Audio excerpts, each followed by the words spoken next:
அன்னை பர்னிச்சர்ஸ், அன்னை திருமண சீர்வரிசை பொருட்கள், டிவி, ஃபிரிட்ஜ், வாஷிங் மெஷின் உள்ளிட்ட 200க்கும் மேற்பட்ட பொருட்கள் அடங்கிய திருமண சீர்வரிசை ரூபாய் 99,000 மட்டுமே. தமிழகம் முழுவதும் இலவச டோர் டெலிவரி. தொடர்புக்கு 7550014440. கிளவுட் கம்ப்யூட்டிங் மற்றும் டெவாப்ஸில் முழுமையாக தேர்ச்சி பெற ஆர்வம் உள்ளவரா நீங்கள்? இந்தியாவிலேயே முதல் முறையாக இகாஸ் கிளவுட் 1-to-1 மற்றும் குழு முறையிலும் அனுபவம் மிக்க பயிற்சியாளர்களால் ஆன்லைன் வழியாக வகுப்புகளை வழங்குகிறது. தினசரி மற்றும் வாராந்திர பயிற்சி வகுப்புகள் மூலம் கிளவுட் மற்றும் டெவாப்ஸ் சான்றிதழ்களை பெறலாம். மேலும் தொடர்பு கொள்ள www.ecoscloud.com என்ற இணையதளத்தில் பார்வையிடுங்கள்.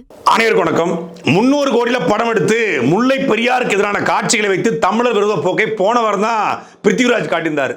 கடுமையான எதிர்ப்புகள் பிறகு அந்த காட்சிகள் நீக்கப்பட்டுச்சு. போன வாரம் எம்புரான்னா இந்த வாரம் ஜாட்டு. தொடர்ச்சியாக தமிழர் விரோத போக்கை தெலுங்கு சினிமாவும் ஹிந்தி சினிமாவும் மலையாள சினிமாவும் காட்டி கொண்டிருக்கிறது அப்படிங்கிற எடுத்துக்காட்டு இந்த ஜாட் திரைப்படம். இந்த படத்தினுடைய வில்லன் பேர் முத்துவேல் கரிகாலன். கரிகாலன் அப்படிங்கிறது ஒரு தூய்மையான தமிழ் சொல்லு. இந்த முத்துவேல் கரிகாலன் பேர் வச்சு ஏதோ ஒரு வில்லன், ஒரு ரவுடி அப்படின்னு காட்டினா கூட அதை கடந்து போயிருக்கலாம். ஆனால் தமிழில் விடுதலை புலிகளையும் தலைவர் பிரபாகரனையும் அந்த இயக்கத்தில் இருந்த ஒரு முன்னாள் போராளி, ஒரு பெரிய கமாண்டர் ஒருத்தர், அவர் ஆந்திராவில் ஒரு பெரிய கிராமத்தையே ஆக்கிரமித்து வச்சிருக்காராம்.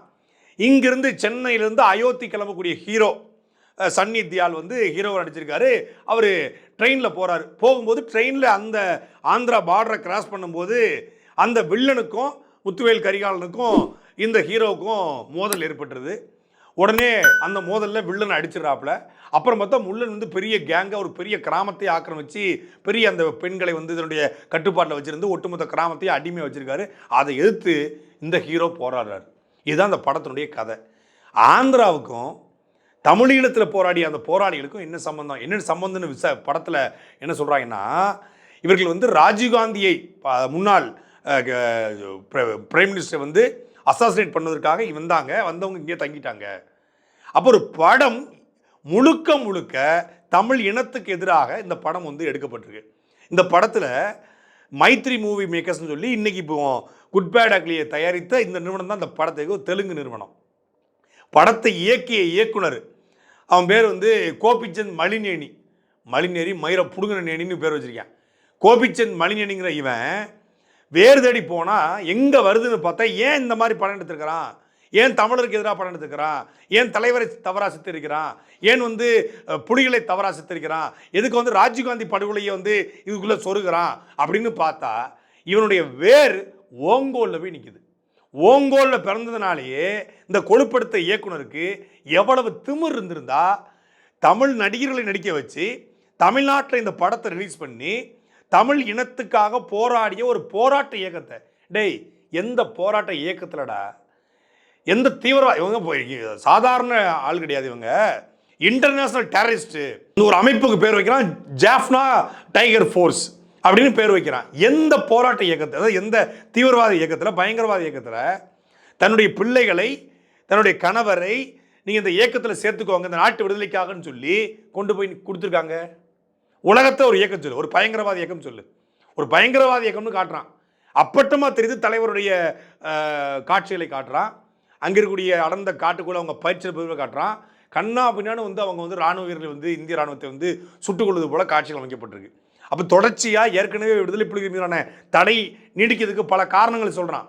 நீங்கள் இங்கேருந்து கடல் வழியாக அதை கடத்துறாங்க, இன்னும் ஆக்டிவாக இருக்காங்க, இன்னும் சிறப்பு முகாமில் இருக்காங்க, அங்கங்கே இருக்காங்க அப்படின்னு சொல்லி இந்திய அரசு ஏதோ 5 வருஷத்துக்கு ஒரு முறை இது நீட்டிப்பதற்காக ஏதோ ஒரு வகையில் எண்ணெயை வைத்தோ ஏதோ ஒன்று செய்து, அப்போ இது போன்ற படங்களை எடுத்து எப்படி இஸ்லாமியருக்கு எதிராக திட்டமிட்டு இஸ்லாமிய மன்னர்கள் எப்படி இந்து ராணிகளை கொடுமைப்படுத்தினான்னு பாருங்க அப்படின்னு காட்டுவதற்காக பத்மாவதினு ஒரு படம், கேரளா ஸ்டோரின்னு ஒரு படம் எடுத்து கேரளா இருக்கக்கூடிய முஸ்லீம்கள் லவ் ஜிகாத் பண்ணி எப்படி பெண்களை இஸ்லாமியராக மாற்றுறாங்க அப்படின்னு ஒரு படம் கேரளா ஸ்டோரின்னு. காஷ்மீர் ஃபைல்ஸ் ஒரு படம் எடுத்து காஷ்மீர் கூடிய பண்டிட்களை எப்படியெல்லாம் இஸ்லாமியர்கள் கொடுமைப்படுத்திருக்காங்க, அதனால தான் நம்ம ஆர்டிகல் 360 கொண்டு காஷ்மீரை மீட்டெடுத்தோம்னு சொல்லி ஆர்டிகல் 360 நியாயப்படுத்துவது போல காஷ்மீர் ஃபைல்ஸ்னு படம். அந்த காஷ்மீர் ஃபைல்ஸோடைய இன்னொரு பக்கமாக இந்திய ராணுவம் இஸ்லாமிய பெண்களை எப்படியெல்லாம் கொடுமைப்படுத்தி படம் எடுக்க எவனும் இல்லை. அதே போல பத்மாவதி படம் எடுத்தவன் அங்க இஸ்லாமியர்கள் இன்னைக்கு எப்படி கொடுமைப்படுத்தப்படுறாங்க, உத்தரப்பிரதேசத்துல மாட்டுக்கறி சாப்பிட்டா எப்படி அடிச்சு கொள்ளப்படுறாங்க, இஸ்லாமிய பெண்ணா இருந்தா எப்படியெல்லாம் வதைக்குள்ளாக்கப்படுறாங்க அப்படிங்கிறத படமா எடுக்க எவனும் இல்லை. ஆசிபாவுக்கு நடந்த கொடுமையை படமா எடுக்க எவனுக்கும் அருகதை இல்லை. பில்கிஸ் பானுக்கு நடந்த கொடுமையை படமா எடுக்க எவனுக்கும் அருகதை இல்லை. துணிச்சல் இல்லை, ஆண்மை இல்லை, தெம்பு இல்லை, திராணி இல்லை. ஆனால் அதே போல எப்படி இஸ்லாமிற்கு எதிராக வெறுப்பு பிரச்சாரம் செய்ய படம் எடுக்கப்படுறோ, அதே போல இன்றைக்கு தமிழருக்கு எதிராக தொடர்ச்சியாக திட்டமிட்டு ஃபேமிலி மேன் ஒரு வெப் சீரிஸ் எடுத்தானுங்க. யாருன்னு வேறு தெரிய போனால் அதே தெலுங்குக்காரன் ப்ரொடியூஸ் பண்ணி இந்தியா முழுக்க வெப் சீரிஸ் அந்த படத்தை ரிலீஸ் பண்ணால் அதில் முழுக்க முழுக்க தமிழீழத்தில் இருந்த ஒரு பெண் இங்கே வந்து போராளியாக வந்து அவள் தீவிரவாதியாக இருக்கிறா, அவள் வந்து எந்நேரமும் அவளால் நாட்டுக்கு அச்சுறுத்தல் ஏற்படும் சொல்லி சமந்தா வச்சு ஒரு படம் எடுத்தான். ஏற்கனவே 2013 காலகட்டத்தில் மெட்ராஸ் கஃபே அப்படின்னு ஒரு படம் எடுத்து அந்த போராட்டத்துக்கு எதிராக ஒரு படத்தை எடுத்தான். இப்போ கேரளாவில் கூட இந்த துல்கர் சல்மான் நடிச்சு ஒரு படம் வாரண அவசியம் உண்டேவோ ஒரு படம், அவசியம் உண்டேன்னு சொல்லி ஒரு கீரமுண்டை நடித்து அந்த படத்தில் தலைவர் பெயரை கொச்சைப்படுத்தி ஒரு காட்சி அமைக்கப்பட்டது. தொடர்ச்சியாக தமிழ் இனத்துக்கு எதிராக, தமிழ் மொழிக்கு எதிராக, தமிழுக்காக போராடிய, தமிழ் இனத்துக்காக போராடிய ஒரு தலைவரை, ஒரு போராட்ட இயக்கத்தை, மக்களுக்காக போராடிய ஒரு இராணுவத்தை, அதன் பக்கம் உண்மைத்தன்மையை, நியாயத்தை பேச எவனுக்கும் துணிச்சல் இல்லை. இன்னைக்கு அந்த இயக்கத்தில் இருந்த ஒருத்தர் கமாண்டரா வந்து ராஜீவ்காந்தியோடைய அசாசினேஷனில் இருந்தவர் ஒரு பயங்கரவாதி, அவர் சாதாரண ஆள் கிடையாது, ஒரு வில்லனாக ஒரு தமிழனை சித்தரிக்கிறான். இதை எவனும் எதிர்த்து பேசல. தமிழ் சினிமாவில் கூடிய இயக்குநர்களோ, தயாரிப்பாளரோ, இங்கே இருக்கக்கூடிய டிஸ்ட்ரிபியூட்டரோ, இந்த படத்தை நடிச்சிருக்கிற நடிகர், தமிழில் நடிக்கக்கூடிய நடிகர்கள் அங்கே நடிச்சிருக்காங்க, ஒருத்தங்க கூட ஏற்று கேள்வி கேட்கல. முத்துவேல் கரிகாலங்கிற பேருக்கு பதிலாக முத்துவேல் கருணாநிதி அப்படின்னு வச்சிருந்தா இங்க ஊப்பிகளாக கொந்தளிச்சிருப்பான். இல்ல முத்துவேல் கருணா அப்படின்னு வச்சிருந்தா ஊப்பிகளாக கொந்தளிச்சிருப்பான். முத்துவேல் கரிகாலன்னு பேர் வைக்க வேண்டிய அவசியம் என்ன? சத்தியமா சொல்றான், அவன் தமிழ்நாடு முதலமைச்சரையும் சேர்த்து தான் வைக்கிறான். முத்துவேல் கருணாநிதி ஸ்டாலின் அவர் சொல்றாரு அப்படின்னு அந்த பேர் எடுத்துக்கிட்டான். தமிழர்களை தவறாக காட்டணும், தமிழ் இனத்தை தவறாக காட்டணும், தமிழனாலே கொடூரமானவன், ஒரு கொலை செய்கிறவன், கொடும் பாதகம் செய்கிறவன் அப்படின்னு காட்டுவதற்காகவே திட்டமிட்டு ஒரு ப்ரொபகண்டா ஃபிலிம் எடுக்கப்பட்டிருக்கு இந்த ஜாட். இந்த படத்தினுடைய இயக்குனர் கோபிச்சந்த் மணிநேனி நல்லா மாணிக்சந்த் போடாமல் போல இருக்கு, அதை பாக்கா போட்டு வாய் வீடு இருக்கு.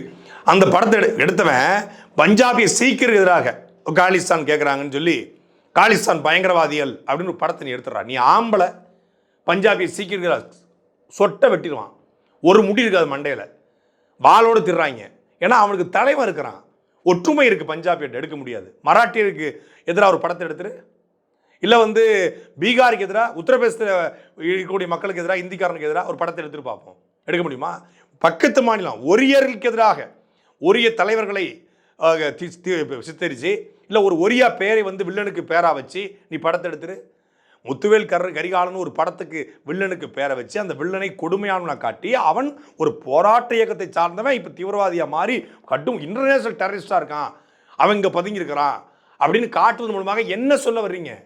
அப்போ இந்தியாவுக்குள்ளே இன்னும் விடுதலை புலிகள் அங்கங்கே பதுங்கியிருக்காங்க, அவங்க பல கிராமங்களை ஆக்கிரமிச்சிருக்காங்கன்னு சொல்லுவாங்க. இது என்ன மாதிரியான கதை? முதல்ல மொத்த விடுதலை புலிகளையும் அழிச்சாச்சு, இயக்கமே இல்லை, எல்டிடி பேன் பண்ணியாச்சு அப்படின்னு சொல்லுது நாடு. ஆனால் 30 வருஷத்துக்கு முன்னாடி வந்த ஒருத்தன் இங்கே இருந்து ஒரு ஆந்திராக்குள்ள ஒரு கிராமத்தை அடிமையாக வச்சிருக்கிறான், அதை ஒரு வில்லன் போய் அழிக்கிறான் அப்படின்னா இது பார்க்குற மக்கள் வடநாட்டுக்காரங்க, இது இந்தியா முழுக்க இந்த படம் ரிலீஸ் ஆயிருக்கு, தமிழ்நாட்டில் ரிலீஸ் ஆயிருக்கு, இந்தியா முழுக்க ரிலீஸ் ஆயிருக்கு.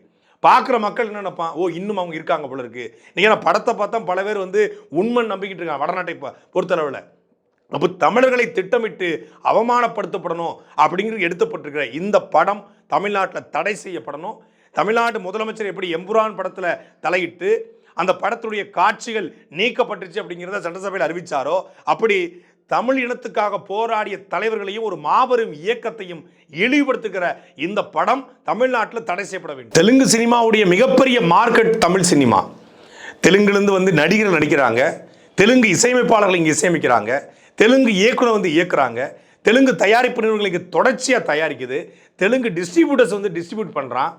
அதே போல் வந்து தெலுங்கு சினிமாவுடைய ஜூனியர் ஆர்டிஸ்ட், ஃபைட் மாஸ்டர் எல்லாரும் தமிழ் சினிமாவில் வேலை பார்க்குறான். அப்படி தமிழ் சினிமாவிலேருந்து போகிறாங்க.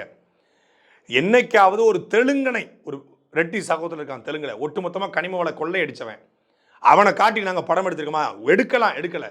தெலுங்குல வில்லனா காட்டக்கூடிய, வில்லத்தனம் செய்யக்கூடிய அவ்வளவு பேர் இருக்கிறான். அவ்வளவு மோசமான செயல்கள் நடந்து கொண்டிருக்கிற. ஆந்திர காட்டுக்குள்ள 22 பேரை சுட்டு கொன்னான், அதை படமா எடுக்கலை. பாலாற்றில் இன்னைக்கு வரைக்கும் வந்து தண்ணி தர மறுக்கிறது, பாலாற்றின் பிரச்சனைகள் வந்து ஆந்திரா தடை போடுது. அதை கூட ஒரு சப்ஜெக்டாக மாற்றலாம். உண்மையிலே தமிழ்நாடு தான் தெலுங்கர்களால் அதிகமாக பாதிக்கப்பட்டிருக்கு, இப்போதும் பாதிக்கப்பட்டுக்கிட்டு இருக்கு. சட்டசபையிலேருந்து, பாராளுமன்றத்திலேருந்து, ஆட்சியிலேருந்து மொத்தத்தையும் நாங்கள் கொடுத்துருக்குறோம். எங்கள் மொழியை கொடுத்துருக்குறோம், எங்கள் இனத்தை கொடுத்துருக்குறோம், எங்கள் பண்பாடு அளிக்கப்பட்டிருக்கிறது, கலாச்சாரம் சீரழிக்கப்பட்டிருக்கிறது. பழனி கோவிலில் தேவேந்திர சமூகம் இருந்த அந்த கோவிலில் இன்னைக்கு பிராமணர்கள் உள்ளே போனதுக்கான முக்கியமான காரணமே தெலுங்கு கும்பல் தான். தெலுங்கர்களுடைய ஆக்கிரமிப்பு தமிழ்நாட்டை நிறைஞ்சிருக்கிறது. 90 விழுக்காடு ஜவுளித்துறை, 90 விழுக்காடு உணவகம், 90 விழுக்காடு ரியல் எஸ்டேட்லேருந்து எல்லாம் மொத்தமும் தெலுங்கருடைய கட்டுப்பாடு இருக்குது. தெலுங்கர்களை வில்லனா சித்தரிக்கணும்னா தமிழர்கள் தினம் தினம் படம் எடுக்கலாம், ஆனால் எடுக்க மாட்டான். அண்ணன் தம்பியாக, மாமச்சானாக, சரி இந்த மண்ணுக்கு வந்தாங்க, பிழைக்கிறாங்க, வாழ்கிறாங்கன்னு சொல்லி தெலுங்கர்களை அன்போடு தான் தமிழ் சமூகம் அரவணைத்து போகிறதை ஒழிய எதிரியாக காட்ட நினைக்கல.